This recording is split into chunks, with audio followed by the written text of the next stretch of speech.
which I like. I'm totally trying to get him to send me a bottle of that. But it sounds so. I mean, just the description of the fruit has always sounded like the very favoritist possible fruit flavor that I could ever wish for, and I have not got. I mean, pawpaws will grow here, but I've just never planted one, and you can't just buy them. They don't even sell them in the stores anywhere that I've been, not even Michigan where they grow them.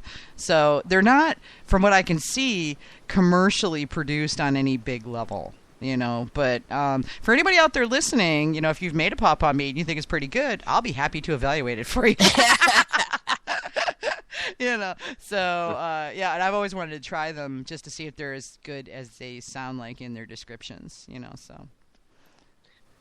Yeah, that's one fruit I haven't tried. I used starfruit twice. I made a full starfruit mead with about 5 of them in a gallon, and I used starfruit as one of the many ingredients in one of my Chevette Weird-A-Mills. I've always wanted to kind of do like I'm a big fan of pina coladas. And I've always thought it would be fun to do a pina colada mead. Yeah, that would be really interesting. Well, there's somebody doing banana split mead that was posted in the Got Mead group on Facebook, and all the stuff that went into it. It sounds like, oh my god. I want to buy. I was like, bottle, right? You're gonna send me a bottle of that? Bananas. Oh, we gotta talk about bananas. Oh yeah, because fermenting bananas is big pain in the butt.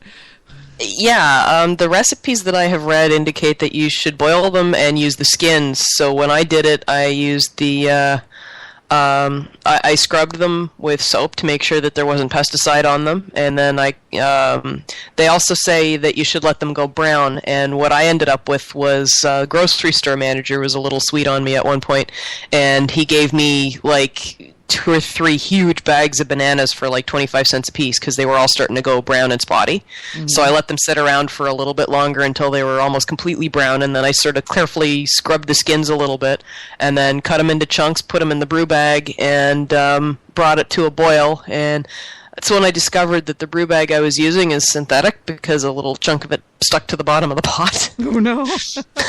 So I actually have a scorched spot on that one brew bag that I had to sew back up later. Oh, but yeah, the flavor comes through really well, and this shit won't fucking clear. Yeah, I have heard that before from people that have made banana meads, that getting it to clear is just like the worst thing ever. Yeah, I tried bentonite, and then I tried sparkleoid, and then I tried one of these 2-parters that came with a wine kit, and it's still cloudy. And it's been aging for 10 years. Oh, what was it? Somebody told me. Bentonite's... Shoot. One of them's positive, one of them's negative, and bentonite and sparkleoid are opposites. Well, bentonite's the one that's kind of clay-like, right? Yes. Yes. Okay. So bentonite it's not just clay-like; it is in fact it is clay. Yeah. But there's what's the thing they used to use in beer? And it was it's Irish moss. Irish moss. Yeah. I remember reading somewhere that may have worked. It's been a long time since I read that, but nobody uses it anymore because there's so many new things out there, But Irish moss worked for years and years and years for beer folks, and Yeah, that's one of those things you have to boil. Gelatin. Gelatin is another one. I used to use gelatin. Yeah. I think that's one of the things that's in sparkleoid. Yeah, it is, and I know there's people who would totally shoot me, but back when I was first learning to make mead, I was using this is maybe my second or maybe my third batch, and I was using an old-timey recipe, so making a sort of historically based mead, and this is before the development of any of the modern clearing agents, and the recipe said, okay, to clear all of the stuff in suspension, just mix up an egg. Egg white. Oh, egg white. Yeah, egg whites. Yeah, I've heard of that. Separate the eggs and mix up the egg whites. I mean, it's food grade. It's not going to hurt you really. And just sort of, kind of, couple of egg whites and just sort of pour them around the top of the bucket, and it sort of spreads out like this amoeba, or more like a big old jellyfish. It spreads out almost like a big old jellyfish, and it just sinks to the bottom, taking everything with it. And I mean, you That's literally, really cool. it was in a carboy. It sounds gross. It was in a carboy, and I sat next to it. It was like watching TV, and I watched this thing sink to the bottom, and it was like in front of it, beneath it, it was all cloudy and stuff, and above it, it was clear as a bell. And you could see the line. It was like, oh, that's so cool. At the same time, there was a part of me going, ew, egg in my meat, so it didn't add any taste that I could detect. Not, that my palate was particularly developed at the time, but it, as far as I could tell, did not add any flavor. And, of course, it was left behind when I racked. So, because it literally just sank to the bottom and clung to the bottom like a squished jellyfish holding everything down, So it was the weirdest stuff. But it worked, I mean... I guess in extremis you might use that, I might take out a gallon and see if that works. See what happens. Yeah, for a gallon I would only use 1 egg. For 5 gallons I used 2 or I think 3 eggs. But you want enough basically to spread across the top, because it will, when it hits there, it won't just glop to the bottom. It'll just sort of spread out. And something to do with the gravity or whatever. But it'll spread out and then just kind of progress to the bottom, Hey, well, maybe I'll try it when I have a bunch of bananas ripening in the backyard. Man's got a banana tree and he's taunting us with it. Yeah. Taunting us with your bananas. I see how it is. I don't actually like bananas, so he can keep them. I like them, and it makes sense that you would wait until they were like banana bread quality. Yeah, because they've got more flavor that way, and the sugars are more developed. Mm-hmm. Yeah, black. Yeah. And when they're black on the outside. You want them gooey, Yeah, you want them gooey, and apparently you also want to use the skin. That's interesting. I had not heard the use the skin part. That's very interesting. So, okay, Manny, if you're going to do banana, and you just bought a bunch of coconuts, so all you need now is pineapple, and you're there. I got pineapple. All right. Banana, pineapple, little coconut. Bob's your uncle, man. Yeah, I keep thinking maybe the stupid banana wine. I made it because I was told that it was good for mixing, and then I'm like, wait a minute, I hate banana. I don't want to mix anything with banana. It is also very banana-like. That's the big thing. It's really banana-y, and somebody was talking about a banana bread beer. And I had some of that, and it's like, it really does taste like banana bread. It's very interesting, and you can have the rest. I don't like bananas. Yeah, and using it as a mixer, I mean, it's such a strong banana is such a strong flavor. I can't see how it wouldn't at least partially overwhelm whatever it is. Yeah, your main flavor was. I could see giving it a good boost of strawberry might work. Well, and it makes it. Then you've got like a strawberry banana smoothie mead, Yeah, or actually, I could see orange working too, because that was one of the flavor combinations I used to like was banana and orange juice. And orange juice, yeah, and it my mom would actually give me a bowl of sliced bananas with orange juice poured over it like cereal. Oh, fun! I've never had that. That was pretty good, and I don't like juice, and I don't like banana. But which, by the way, I'll try the grandchild is now a grandson.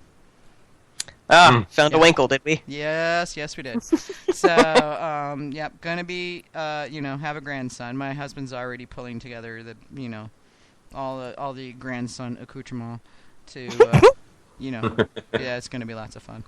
But, I mean, banana adds a lot of body to you get it's almost chewy. I mean, when you get to that, it's a lot of texture in a banana meat. Well, given the amount of enhanced mead, Yeah, given the amount of the amount of suspended stuff, I can totally believe that. Yeah. Well, even when you clear it, I'm not sure what it is about bananas, but it just adds body. It adds body and texture to a mead that I'm guessing it's some form of the starch. Yeah, I think you're probably right, because there's a lot of starch in bananas. So, it's suspended carbs. That's what it is. Yeah. But I mean, they're a lot of fun to work with, and I suspect that there's probably other similar fruits, like breadfruit maybe would probably add a similar sort of texture and body. I've heard that's a very, very banana-like texture, if not taste. I'm not sure what a breadfruit is. It's a tropical fruit and one that I've never tasted, but I've learned, learned about like what it's supposed to taste like, descriptions and whatnot. But yeah, from what I've heard of the texture and the internal, what the fruit feels like, when it's peeled, that it seems to be like that. Manny, have you had breadfruit? I have. Okay, what's it taste like? Is it got a texture like bananas? Yeah, it's like a ripe, slimy banana. It's not slimy? the best. They're slimy? Yeah. Yes, bananas are slimy. Yeah, it's not the best texture in the world, actually. But if you can get past it, the taste is it's hard to describe. It's breadfruit. I don't think it tastes like anything else. It's its own thing, huh? Okay. Yeah, it's really it's the one I had was pretty sweet. Actually, it was one of the Gaunt meeters, Bob. He hasn't been on for a while.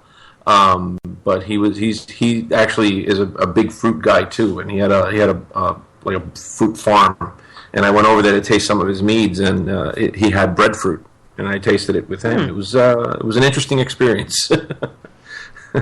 I don't know if it didn't. Is that the one that everybody says smells terrible? No, that's you're thinking durian. of the durian. Durian. Yeah, I'm thinking of durian. That's another tropical fruit. I think that's from the durian's from Indonesia, I want to say. I don't know. I'm sure Google can tell us. I've got a buddy, Dan Brown. He's down in Jamaica, and he's doing work down there on the wind farms. And hi, Dan. I know you're going to listen to this eventually. I don't know if you're caught up yet. And anyway, Daniel and I had a long involved. We got up on the. I've got him on what the heck is the program called? WhatsApp. Because the phone service down there is, kind of spotty. So he calls me on WhatsApp, and we talked for like 2.5 hours one day. And he's really huge on doing some stuff with the fruits that are available down there, because they've got this amazing diversity of fruit down there, tropical island. Mm-hmm. So Sure. And he was listing some of them, and I was just like, I'm like wiping the drool off my face. He's like, dude, really? Gosh. So yeah, it was lots of really interesting sounding fruit stuff. Some of the stuff I didn't know anything about, but a lot of it were just things I've heard about, but it's just never had access to. So most of the tropical fruits that I've tried have been amazing. They're just really good. Yeah, I've dragon had durian, though I've heard they smell really horrendously bad. Yeah, and if you get apparently they don't that, taste they real actually good. don't either. taste too bad. Yeah, but I don't know. I don't know. Dragon fruit. Does it have a taste? Because I can't find one. I don't know. I've never had one. Really? No. Okay. Yeah, just I've had dragon fruit flavored juices. I don't know how real they taste in terms of the actual dragon fruit. I find it's kind of like cotton candy. There's a sweetness to it, but I can't put a finger on a flavor. Cotton candy's kind of, Sugar. Not a big cotton candy fan. But I think a lot of times I see dragon fruit down here, and I think it's the same prickly pear, isn't it? Is it? Or is it? No, it's not a prickly pear. It may grow on a cactus, but I'm not sure about that. They tend to be, pink with like lobes. They look like a dragon egg. They're really weird looking. And then when you cut in, they're a really pretty fruit. They've got a very thin pink layer when you cut them open, but the inside of it is kind of like it's white speckled with black seeds. Yeah, They're really pretty, right. but yeah, I don't know what. Pretty. They're like kind of oval shaped red with green spiny things coming out of them. And, right. Yeah, and they're actually a variety of a cactus fruit, and they're Asian or Indonesian. Google is your friend. I'm Wikipediaing it. Let's see. But I don't know what they taste like. Hang on. Consumption. Fruit's texture is sometimes likened to that of a kiwi fruit because of the black crunchy seeds. Yeah. The flesh, which is eaten raw, is mildly sweet and low in calories. So you're right, probably has a fairly low flavor then. The seeds are eaten together with the flesh, have a nutty taste, and are rich in lipids, but are indigestible unless chewed. Fruit is also converted into juice or wine or used to flavor other beverages, which tells me that it's probably got a really low flavor if it's, kind of used as a supplemental. Yeah. And the flowers they can do with actually pears. also be eaten or steeped as tea. It says the mild taste is often remarked upon. It stands in stark contrast to the vibrant exterior. The taste has been described, here we go, AJ, as being very bland. Like a It's not just melon me. or kiwi fruit with a quote-unquote mild sweetness. So, yeah. Yeah, I There find you go. kiwis have more flavor. And there's a bunch of different sort of varieties. There's like a yellow